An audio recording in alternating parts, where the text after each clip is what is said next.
आनी ही गजाल तुज्या चेड्याक खबर ना तर तूं कशें ट्राय करता की ताका खोशी दवरपाक आनी तरी हे गजाल ताचे कडल्यान म्हणजे हायड करपाक आनी आतां हें सगळें तुजें आयकुपाक तुजो फॅमिलींतलो कोण ना तर तूं हें कशें करता.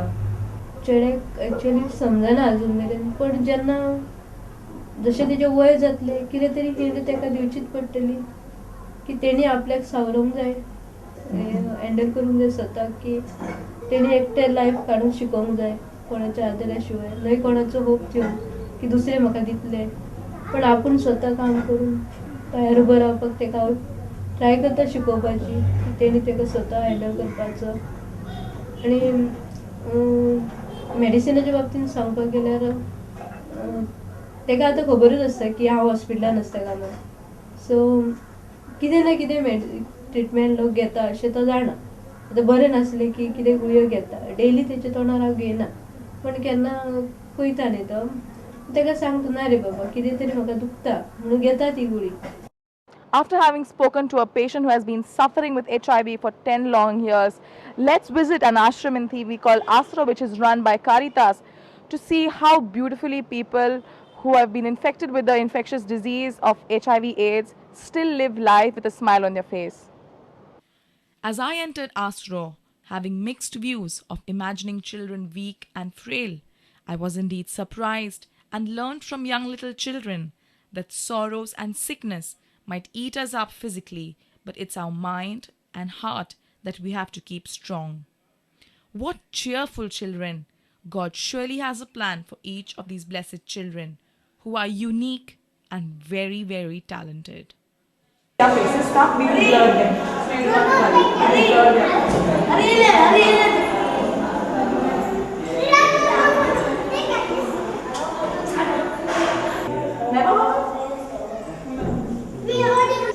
We have come to Asro, the home in Thivi, which houses a lot of children infected with HIV/AIDS, and we have with me the superior Sister Jessie. Thank you, Sister, for speaking to us. Sister, how long is it that you have founded this place and that you are taking care of children?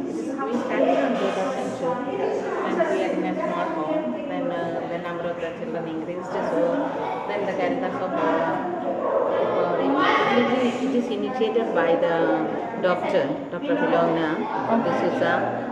She was the head of the department in DMC, and it was her dream to have it because she saw many children were not looked after well and they are now abandoned in a way.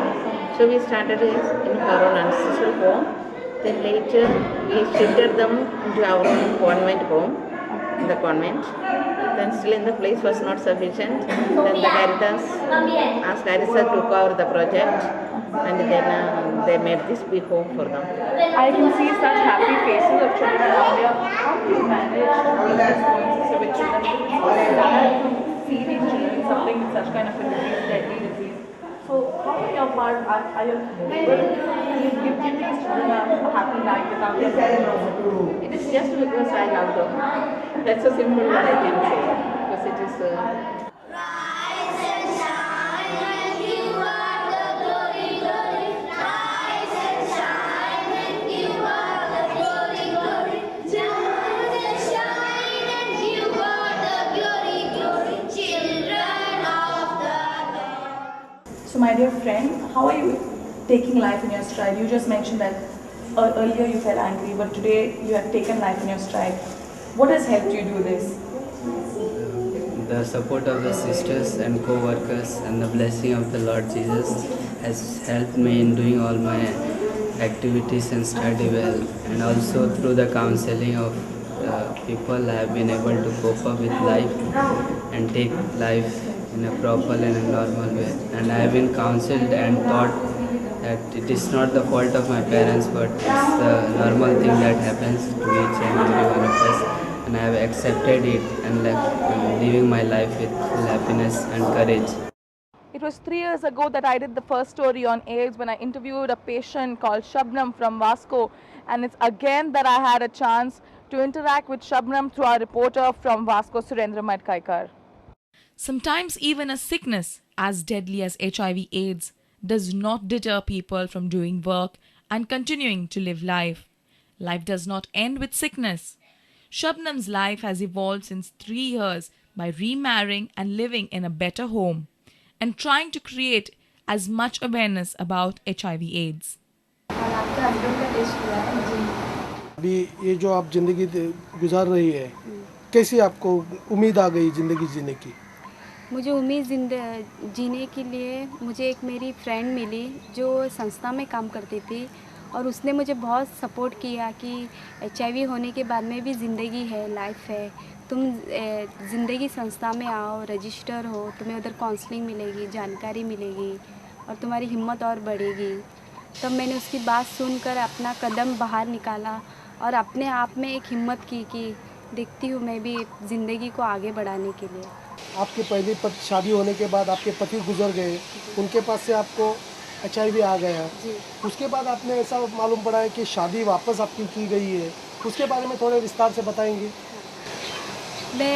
मुझे अपनी ज़िंदगी के बारे में निर्णय लेना था जो मैंने लिया। सेम पर्सन के साथ मैंने शादी की और अपनी ज़िंदगी बहुत हंसी खुशी बिता रही हूँ और मेरे पति भी बहुत अच्छे हैं। हमारा छोटा सा परिवार है, छोटा सा घर है जिनमें हम दोनों लोग कमाते हैं, पेट भर के खाते हैं। हमारी ज़िंदगी में बहुत सारी तकलीफ़ आई है मगर हम वो तकलीफ़ से आगे बढ़ रहे हैं। कभी वो बीमार पड़ते हैं तो मैं उनको संभालती हूँ, कभी मैं बीमार पड़ती तो वो मुझे संभालते हैं। हम दवाई टाइम टाइम पे खाते हैं। कभी बहुत बीमार पड़ते तो दोनों लोग भी काम पे नहीं जाते हैं। उन दौरान में हमें बहुत तकलीफ़ आती है क्योंकि हमें पैसे का मदद करने वाला कोई होता नहीं है। 3 साल पहले प्रूडेंट मीडिया ने आपका इंटरव्यू लिया था जी। उस टाइम आपका लाइफ क्या था और आज 3 साल के बाद आप क्या जी रही है? उस टाइम पे भी मेरे लाइफ की शुरुआत थी और इस टाइम पे मेरी लाइफ एकदम आगे बढ़ गई है जिसकी मैंने कल्पना भी नहीं करी थी। मुझे ज़िंदगी संस्था ने बहुत सारा मदद की, इसके लिए मैं आज आगे बढ़ी हूँ और हमेशा आगे बढ़ूँगी। और मेरे जैसे लोग कितने HIV भाई मेरे बहन हैं, उनके लिए मैं काम करती हूँ, उनके लिए मैं जीती हूँ। क्यों लोगों को जानकारी नहीं है HIV के बारे में। लोग आज तक समझते हैं कि HIV होने के बाद में ज़िंदगी ख़त्म होती है, मगर मैं उनके घरों घरों में जाती हूँ, उनको घर से बाहर निकालती हूँ, हिम्मत देती हूँ, जानकारी देती हूँ और उनको भी मेरे अपनी स्टोरी के बारे में बताती हूँ और आज मेरी लाइफ बहुत अच्छी है। आप घर में छोटा सा घर है आपका, जी। वहाँ काम करते वक्त और ऑफिस में काम करते वक्त माहौल कैसा रहता है? क्या आपको आपके सबॉर्डिनेट बोलो तो आजू बाजू वाले काम करने वाले आपको सपोर्ट करते हैं? हाँ, मुझे आजू बाजू वाले लोग सपोर्ट करते हैं क्योंकि मुझे ज़्यादा करके ये प्रॉब्लम आती है कि मुझे बच्चे नहीं हैं और मैं बच्चा चाह के भी मैंने पैदा नहीं किया क्योंकि मुझे पता है कि हमारी ज़िंदगी क्या है।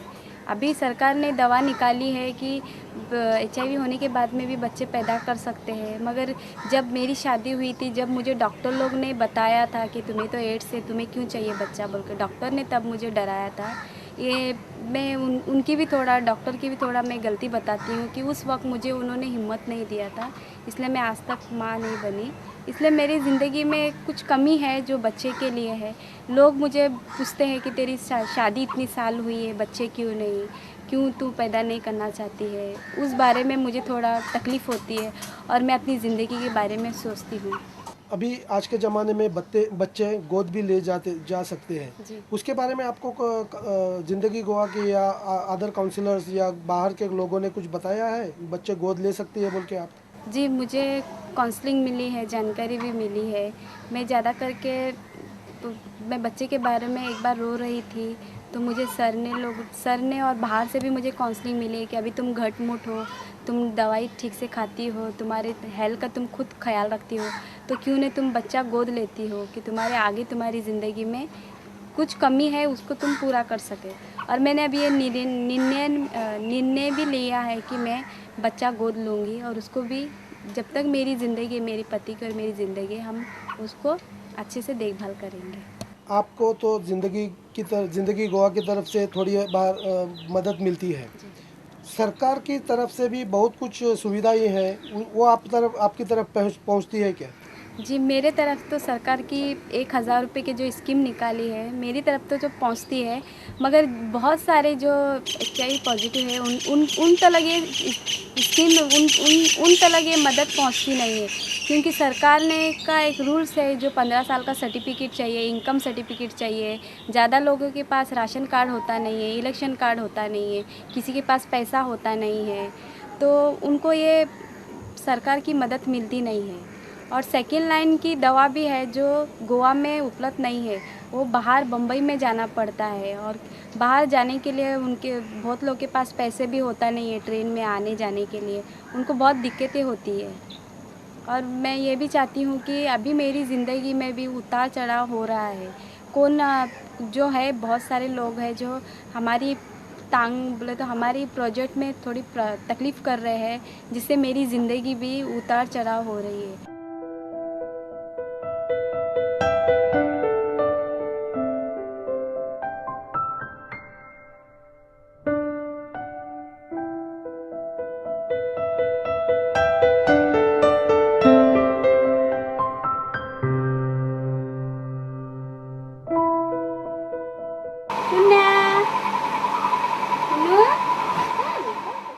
केन्ना दोतोरा कडेन बी वयता पळय तेन्ना थोडे डॉक्टरांक अंडरस्टँडींग नासता, सो केन्ना केन्ना ते निग्लेक्ट अशें केल्ले भशेन करतात. कळ्ळें म्हणजे एक्झॅक्टली तुका कितें म्हणटात ते कॅन्टार कळ्ळें. म्हणजे अशें आतां चॅकअपाक मदीं उबे रावले जाल्यार थोडे एक एकदां लास्ट राव म्हणटात, मागीर चॅक करता म्हणटात, अशें करता डॉक्टर. सो त्या टायमार फील जाता की म्हाकाच हें आसा काय अशें म्हणून दिसता. पूण थोडे अंडरस्टँडींग दिवचें पडटा, स्वताकूय समजोवचें पडटा की आसूं तांकां समजोवणी ना, सो आमी हँडल करुया अशें म्हणून स्वताकूच समजोवणी घेता.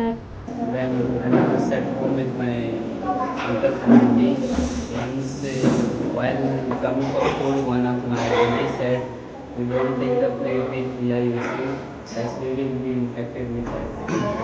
Go and take another plate and keep the plate with you. We will never touch what we are using the plate." That moment I felt that I have been totally separated from my family, and I no more needed in their life. HIV आपको है, ये लोगों को भी थोड़ा लोगों को यहाँ पता रहेगा, तो आपको इस माहौल में यहाँ का लोगों को कैसा सपोर्ट मिलता है? मुझे HIV लोगों को पता है, तो वो लोग थोड़े लोग मुझे अच्छा भी करते हैं और थोड़े लोग डिक्लेयर करते हैं कि इसको तो एड्स है, इसको तो HIV है, यानी ये थोड़े दिन में मर जाएगी।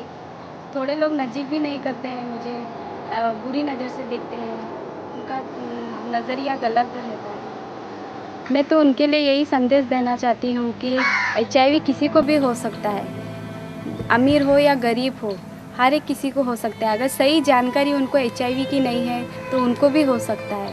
अगर किसी को भी HIV है तो उनको ठुकराना नहीं चाहिए, उनको केयरलेस नहीं करना चाहिए, क्योंकि उनको हमारे जैसे लोगों को लिए उन नेगेटिव लोगों का प्यार चाहिए, इज्जत चाहिए, सम्मान में। अमीर हो या गरीब हो, हर एक किसी को हो सकता है। अगर सही जानकारी उनको HIV की नहीं है तो उनको भी हो सकता है।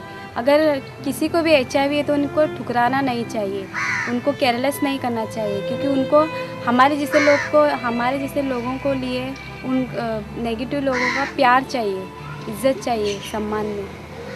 And this brings us to an end of this episode on HIV/AIDS. India is a country which has over 2 billion people living in it, of which 2 million and above are people suffering with HIV/AIDS. Definitely a disease which is traveling across states, and Goa is no less a number when it comes to people suffering with AIDS, which is over 70,000. So what can we on our side do to prevent AIDS? Take precaution, of course, and what we want is, and what the patients demand is, they do not want to be isolated. They are getting enough medicines from the Goa Medical College, but what they want is love and to be treated as fellow human beings in society and not isolated. So on this note, let us ponder on this thought that we should treat people and patients suffering with various diseases, including the deadly disease of HIV and AIDS, and treat humans as they should be treated. On this note, I, Danushka, take your leave for Prudent Media.